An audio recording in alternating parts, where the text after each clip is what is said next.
ನಮಸ್ಕಾರ ಫ್ರೆಂಡ್ಸ್, ಮತ್ತೊಮ್ಮೆ ನಿಮಗೆಲ್ಲರಿಗೂ ನನ್ನ ಚಾನಲ್ಗೆ ಸ್ವಾಗತ. ನೀವು ದೇವಸ್ಥಾನಗಳಲ್ಲಿ ಅಕ್ಕಿ ಪಾಯಸ ತಿಂದಿರ್ತೀರ. ಸೊ ಅದೇ ರೀತಿಯಾಗಿ ಮನೇಲಿ ಯಾವ ರೀತಿ ಮಾಡೋದು ಅಂತೇಳಿ ನಾನು ನಿಮ್ಮ ಜೊತೆ ಶೇರ್ ಮಾಡ್ತಾ ಇದ್ದೀನಿ. ಒಂದ್ಸಲ ಈ ರೆಸಿಪಿನ ಟ್ರೈ ಮಾಡಿ, ತುಂಬಾ ರುಚಿಯಾಗಿರುತ್ತೆ, ಹಾಗೆ ತುಂಬಾ ಸುಲಭ ಕೂಡ.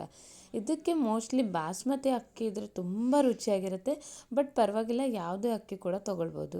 ನಾನಿಲ್ಲಿ ತೊಗೊಂಡಿರೋದು ಬಾಸ್ಮತಿ ಅಕ್ಕಿ, ಬಟ್ ಸ್ವಲ್ಪ ಕಡಿ ಅಂದರೆ ತುಂಡಾಗಿರೋ ಬಾಸ್ಮತಿ ಅಕ್ಕಿ ಇರುತ್ತಲ್ವ, ಅದು ತೊಗೊಂಡಿದ್ದೀನಿ. ಬೇಗ ಬೆಂದುಬಿಡುತ್ತೆ, ಹಾಗೆ ಪಾಯಸಕ್ಕೆ ಇದು ಪರ್ಫೆಕ್ಟ್ ಆಗಿರುತ್ತೆ.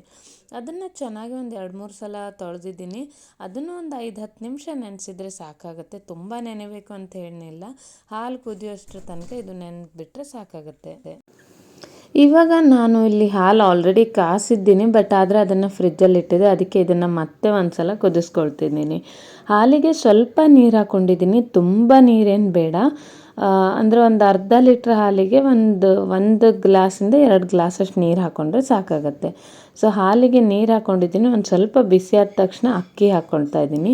ನೀವು ಹಾಗೆ ಹಸಿ ಹಾಲು ತೊಗೊಂಡಿದ್ರೆ ಒಂದು ಕುದಿ ಬಂದ ತಕ್ಷಣ ಅಕ್ಕಿ ಹಾಕ್ಕೊಳ್ಳಿ. ಬಟ್ ನಾನಿಲ್ಲಿ ಆಲ್ರೆಡಿ ಕುದ್ದಿರೋ ಹಾಲಿದೆ ಅಲ್ವಾ, ಸೊ ಅದನ್ನು ಸರಿಯಾಗಿ ಬಿಸಿ ಮಾಡ್ಕೊಂಡ್ಬಿಟ್ಟು ಅದರೊಳಗಡೆ ನೆನೆಸಿರೋ ಅಕ್ಕಿನ ಹಾಕ್ಕೊಳ್ತಾ ಇದ್ದೀನಿ. ಒಂದು 10 ನಿಮಿಷ ಸಾಕಾಗುತ್ತೆ ನೆನೆಸ್ಕೊಂಡ್ರೆ, ಜಾಸ್ತಿ ಏನು ನೆನೆಯೋದು ಬೇಕಾಗಲ್ಲ. ಇದು ತುಂಬ ಕ್ವಿಕ್ಕಾಗಿ ಆಗುತ್ತೆ. ನಿಜವಾಗ್ಲೂ ಫ್ರೆಂಡ್ಸ್, ಯಾವುದೇ ಬರ್ಡೇ ಇರ್ಬೋದು, ಪೂಜೆ ದಿನ ಇರ್ಬೋದು, ಇದನ್ನು ಮಾಡಿ ನೋಡಿ, ತುಂಬಾ ರುಚಿಯಾಗಿರುತ್ತೆ. ಸೊ ಇದು ಇವಾಗ ಚೆನ್ನಾಗಿ ಕುದಿ ಬರ್ತಾಯಿದೆ. ಇದಕ್ಕೆ ಮತ್ತೊಂದು ಸ್ಪೆಷಾಲಿಟಿ ಏನಂದರೆ, ನಾನು ಯಾವುದೇ ರೀತಿಯಾಗಿ ಸಕ್ಕರೆನ ಯೂಸ್ ಮಾಡ್ತಾಯಿಲ್ಲ. ಸೊ ಹಾಲು ಹಾಕಿದ್ರೂ ಸಕ್ಕರೆ ಯೂಸ್ ಮಾಡ್ತಾಯಿಲ್ಲ, ಬೆಲ್ಲನ ಯೂಸ್ ಮಾಡಿ ಮಾಡ್ತಾಯಿದ್ದೀನಿ. ಸೊ ಅದು ಯಾವ ರೀತಿ ಅಂಥೇಳಿ ಟಿಪ್ಸನ್ನು ಕೂಡ ಶೇರ್ ಮಾಡ್ತಾಯಿದ್ದೀನಿ. ಇದಕ್ಕೆ ಒಂದು 3-4 ಏಲಕ್ಕಿನ ಸ್ವಲ್ಪ ಗುದ್ದು ಹಾಕ್ಕೊಂಡಿದ್ದೀನಿ ಅಷ್ಟೇ. ಏಲಕ್ಕಿ ಪೌಡರ್ ಇದ್ದರೆ ಅದನ್ನು ಕೂಡ ಹಾಕ್ಕೊಳ್ಬೋದು. ಇವಾಗ ಇದರಲ್ಲಿ ಅಕ್ಕಿ ಇದೆ ಅಲ್ವಾ, ಚೆನ್ನಾಗಿ ಬೇಯಬೇಕಾಗತ್ತೆ. ಫುಲ್ಲು ಚೆನ್ನಾಗಿ ಅನ್ನ ರೆಡಿ ಆಗಬೇಕಾಗತ್ತೆ. ಇಲ್ಲಿ ನೋಡಿ, ನಾವು ಮ್ಯಾಶ್ ಮಾಡಿದರೆ ಅದು ಫುಲ್ ಅನ್ನ ರೆಡಿ ಆಗಬೇಕಾಗತ್ತೆ. ಇದು ಸ್ವಲ್ಪ ಗಟ್ಟಿ ಇದೆ, ಸೊ ಅದು ಫುಲ್ಲು ಚೆನ್ನಾಗಿ ಬೇಯೋಷ್ಟರಲ್ಲಿ ನಾನು ಇದನ್ನು ಕುದಿಸ್ಕೊಳ್ತೀನಿ. ಒಂದು ಸ್ವಲ್ಪ ಗಟ್ಟಿ ಅಂತ ಅನಿಸ್ತು, ಅದಕ್ಕೋಸ್ಕರನೇ ಇನ್ನೊಂದು 5-10 ನಿಮಿಷ ಕುದಿಸ್ಕೊಳ್ತೀನಿ. ಸೊ ಅಕ್ಕಿ ಬೆಂದುಬಿಡುತ್ತೆ, ಹಾಗೆ ಇದು ದಪ್ಪ ಕೂಡ ಆಗುತ್ತೆ ಅಕ್ಕಿ ಬೆಂದಷ್ಟು. ಸೊ ಅದು ಬೇಯೋಷ್ಟರಲ್ಲಿ ನಾವು ಡ್ರೈ ಫ್ರೂಟ್ಸನ್ನು ಕೂಡ ಫ್ರೈ ಮಾಡ್ಕೊಳ್ತಾ ಇದ್ದೀನಿ. ಡ್ರೈ ಫ್ರೂಟ್ಸಲ್ಲಿ ಯಾವ್ದು ಬೇಕಾದರೂ ತೊಗೊಳ್ಬೋದು. ನಾನಿಲ್ಲಿ ಸ್ವಲ್ಪ ದ್ರಾಕ್ಷಿ, ಗೋಡಂಬಿ ಹಾಗೆ ಬಾದಾಮಿನ ತೊಗೊಂಡಿದ್ದೀನಿ. ಇವಾಗ ಇದರಲ್ಲಿ ತುಪ್ಪನ ಸ್ವಲ್ಪ ಬಿಸಿ ಮಾಡ್ಕೊಂಡಿದ್ದೀನಿ. ಆಮೇಲೆ ಡ್ರೈ ಫ್ರೂಟ್ಸನ್ನು ಹಾಕ್ಕೊಳ್ತಾ ಇದ್ದೀನಿ. ಇದು ಆಪ್ಷನಲ್, ಬಟ್ ಈ ಪಾಯಸಕ್ಕೆ ಡ್ರೈ ಫ್ರೂಟ್ಸ್ ಇದ್ದರೆ ತುಂಬಾ ರುಚಿಯಾಗಿರುತ್ತೆ. ಸೊ ಡ್ರೈ ಫ್ರೂಟ್ಸ್ ಈ ರೀತಿಯಾಗಿ ಸ್ವಲ್ಪ ರೋಸ್ಟ್ ಮಾಡ್ಕೊಳ್ತಾ ಇದ್ದೀನಿ ತುಪ್ಪದಲ್ಲಿ. ಮತ್ತೆ ಯಾವ ಕಡೆನೂ ನಾನು ತುಪ್ಪ ಎಲ್ಲ ಬಳಸಲಿಲ್ಲ. ಇವಾಗ ಇಲ್ಲಿ ಅನ್ನ ಚೆನ್ನಾಗಿ ಬೆಂದಿದೆ. ಇದಕ್ಕೆ ನಾವು ಡ್ರೈ ಫ್ರೂಟ್ಸ್ ಏನು ಫ್ರೈ ಮಾಡಿದ್ದೀವಿ ನೋಡಿ, ಅದನ್ನು ಹಾಕ್ಕೊಳ್ತಾ ಇದ್ದೀನಿ. ಯಾಕಂದರೆ ಅಕ್ಕಿ ಏನಿದೆ ನೋಡಿ, ಚೆನ್ನಾಗಿ ಪರ್ಫೆಕ್ಟಾಗಿ ಅನ್ನ ಆಗಿಬಿಟ್ಟಿದೆ. ಸೊ ಇವಾಗ ತುಪ್ಪದಲ್ಲಿ ಹುರಿದಿರೋ ಡ್ರೈ ಫ್ರೂಟ್ಸನ್ನು ಹಾಕ್ಕೊಳ್ತಾ ಇದ್ದೀನಿ. ಅದಾದಮೇಲೆ ನನ್ನ ಹತ್ರ ಒಂದು ಈ ರೀತಿಯಾದ ಪಿಸ್ತಾ ಪೌಡರ್ ಇದೆ. ಇದು ಪ್ಯೂರ್ಲಿ ಆಪ್ಷನಲ್. ಇದಿಲ್ಲ ಅಂದರೆ MTR ಬಾದಾಮ್ ಮಿಕ್ಸ್ ಬರುತ್ತೆ ನೋಡಿ, 10 ರೂಪಾಯಿ ಪ್ಯಾಕೆಟ್ ಇದೆಲ್ಲ. ಅದನ್ನು ತೊಗೊಂಡು ಬಂದು ಹಾಕ್ಕೊಳ್ಬೋದು. ಇಲ್ಲಾಂದರೆ ಕಸ್ಟರ್ಡ್ ಪೌಡರ್ ಕೂಡ ಒಂದು ಅರ್ಧ ಸ್ಪೂನಷ್ಟು ಯೂಸ್ ಮಾಡ್ಬೋದು. ಇದೆಲ್ಲ ಆಪ್ಷನಲ್, ಅಂದರೆ ನಾವು ರುಚಿ ಹೆಚ್ಚಿಸೋದಕ್ಕೆ ನಾನು ಹೇಳ್ತಾ ಇದ್ದೀನಿ ಅಷ್ಟೇ. ಇದು ಇಲ್ಲ ಅಂದರೂ ಕೂಡ ನಡೆಯುತ್ತೆ, ಆ ಥರದ್ದೆಲ್ಲ ಏನಿಲ್ಲ. ಇದು ನಾನು ಹಾಕ್ಕೊಂಡಿರೋದು ಒಂದು ಸ್ವಲ್ಪ ಪಿಸ್ತಾ ಫ್ಲೇವರ್ ಬರುತ್ತೆ, ಟೇಸ್ಟ್ ಚೆನ್ನಾಗಿರುತ್ತೆ.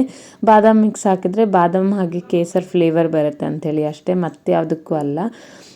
ಇದು ಥಿಕ್ಕಂತೂ ಅಕ್ಕಿ ಹಾಕಿರೋದ್ರಿಂದ ಥಿಕ್ ಆಗೇ ಆಗುತ್ತೆ. ಸೊ ಇವಾಗ ಇದು ಚೆನ್ನಾಗಿ ಕುದಿ ಬರ್ತಾಯಿದೆ ನೋಡಿ. ಇನ್ನೂ ನಾನು ಬೆಲ್ಲ ಎಲ್ಲ ಹಾಕಲಿಲ್ಲ, ಯಾಕಂದರೆ ನಾವು ಹಾಲು ಹಾಕಿರೋದ್ರಿಂದ. ಇವಾಗ ಬೆಲ್ಲ ಹಾಕಿದರೆ ಹಾಲು ಒಡೆದೋಗುತ್ತೆ, ಪಾಯಸ ವೇಸ್ಟ್ ಆಗಿಬಿಡುತ್ತೆ. ಸೊ ಇವಾಗ ಕುದಿ ಬಂದು ಎಲ್ಲ ಚೆನ್ನಾಗಿ ಮಿಕ್ಸಾಗಿ ಥಿಕ್ನೆಸ್ ಎಲ್ಲ ಮೇಂಟೈನ್ ಆದ ನಂತರ ನಮಗೆ ಗ್ಯಾಸನ್ನು ಆಫ್ ಮಾಡಬೇಕಾಗತ್ತೆ.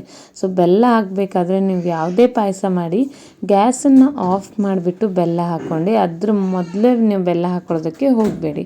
ಇವಾಗ ನಾನು ಇದ್ರ ಟೆಕ್ಸ್ಚರ್ನೆಲ್ಲ ನೋಡ್ಕೊಳ್ತಾ ಇದ್ದೀನಿ. ಚೆನ್ನಾಗಿ ಅಕ್ಕಿ ಎಲ್ಲ ಕರಗಿ ಬೆಂದಿದೆ, ಅದಲ್ಲದೆ ಡ್ರೈ ಫ್ರೂಟ್ಸ್ ಎಲ್ಲ ಚೆನ್ನಾಗಿ ಮಿಕ್ಸ್ ಆಗಿದೆ. ಸೊ ಈ ಟೈಮಲ್ಲಿ ಇವಾಗ ಕುದಿ ಬಂದ ತಕ್ಷಣ ನಾನು ಗ್ಯಾಸನ್ನು ಆಫ್ ಮಾಡಿಬಿಡ್ತೀನಿ. ಸೊ ಇದೊಂದು 2 ನಿಮಿಷ ಹೀಗೆ ಅಲುಗಾಡಿಸ್ಬಿಡ್ತೀನಿ. ಇವಾಗ ಒಂದು ಗ್ಯಾಸ್ ಆಫ್ ಮಾಡಿದ ನಂತರ ಒಂದು ಸ್ವಲ್ಪ, ಅಂದರೆ ಒಂದು ನಿಮಿಷನೂ ಏನು ಬೇಡ, ಒಂದು ಸ್ವಲ್ಪ ವೇಟ್ ಮಾಡಿ, ಸ್ವಲ್ಪ ಕುದಿಯೆಲ್ಲ ನಾರ್ಮಲ್ ಆಗಲಿ.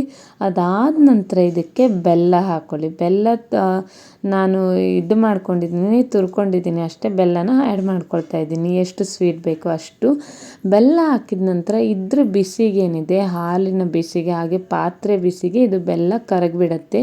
ಯಾವುದೇ ರೀತಿಯಾಗಿ ಬೆಲ್ಲದ ಉಂಡುಂಡೆ ಎಲ್ಲ ಇರೋದಿಲ್ಲ.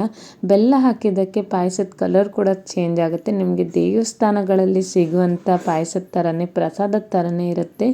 ನಿಜವಾಗ್ಲೂ ಫ್ರೆಂಡ್ಸ್, ಇದೇ ಸ್ಟೆಪ್ಸಲ್ಲಿ ಕಡಿಮೆ ಇಂಗ್ರೀಡಿಯೆಂಟ್ಸ್ ಬೆಳೆಸಿ ಇದನ್ನು ಮಾಡಿ ನೋಡಿ, ತುಂಬಾ ರುಚಿಯಾಗಿರುತ್ತೆ. ಸಖತ್ ಟೇಸ್ಟಿಯಾಗಿತ್ತು. ಸಕ್ಕರೆಗಿಂತ ಬೆಲ್ಲ ಹಾಕಿದ್ದಕ್ಕೆ ತುಂಬ ರುಚಿಯಾಗಿತ್ತು. ಸೊ ಈ ವಿಡಿಯೋ ನಿಮಗೆ ತುಂಬ ಇಷ್ಟ ಆಗಿದೆ ಅಂತ ಅಂದ್ಕೊಳ್ತೀನಿ. ಈ ರೆಸಿಪಿನ ಖಂಡಿತವಾಗ್ಲೂ ಮನೆಯಲ್ಲಿ ಟ್ರೈ ಮಾಡಿ. ಇಷ್ಟ ಆದಲ್ಲಿ ಲೈಕ್, ಶೇರ್ ಮತ್ತು ಚಾನಲ್ನ ಸಬ್ಸ್ಕ್ರೈಬ್ ಮಾಡೋದನ್ನು ಮರಿಬೇಡಿ.